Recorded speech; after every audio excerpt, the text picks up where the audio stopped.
When developers hear the word refactoring, they picture a purely mechanical cleanup, extracting methods, renaming variables, and rearranging logic into perfectly symmetrical blocks of code. But having immaculate syntax doesn't mean the system is healthy. If the underlying logic is built on a shallow or inaccurate understanding of the business, that pristine code is actually a liability. The moment the business introduces rules that stretch beyond the original model's design, those neat little functions start cracking. They begin to require awkward workarounds and forced patches. High-quality architecture requires a model that reflects the domain's actual complexity, ensuring the logic remains resilient even as the business evolves. Consider a standard eligibility workflow. Initially, it's a single, straightforward path of if-then logic. Then reality hits. New edge cases and special conditions force developers to bolt on a dense thicket of overrides just to keep the system running. The code and the business experts have drifted into two different languages.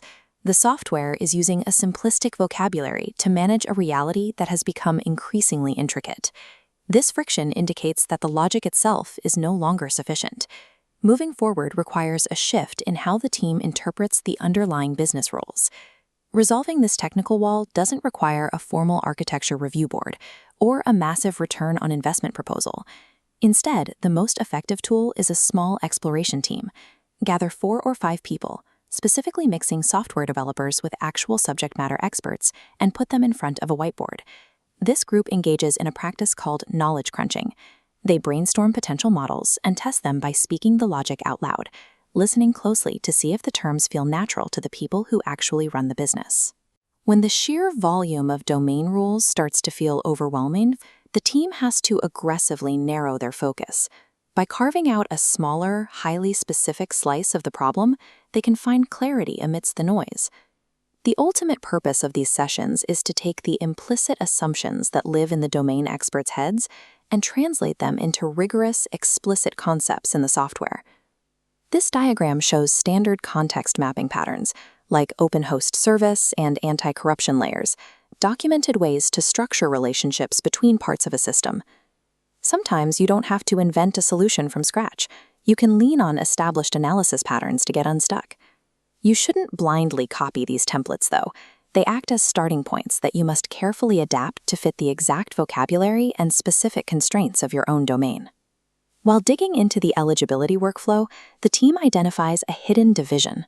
Checking if someone is qualified involves one set of rules, while granting approval involves an entirely different business context.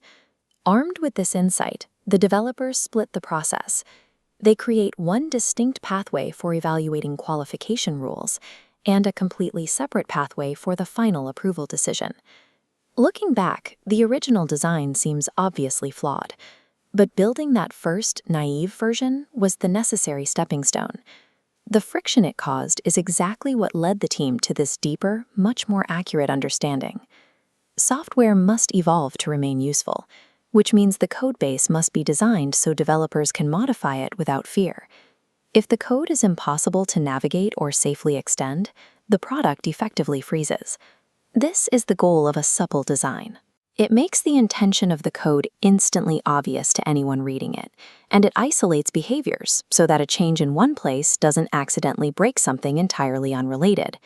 Because qualification and approval are now distinct concepts with their own clear boundaries, the need for all those brittle, overlapping conditional statements completely fades away. With this structure in place, engineers can combine a minimal set of loosely coupled components to express highly complex business scenarios without constantly fighting the architecture. Reaching this level of clarity isn't a one-time event.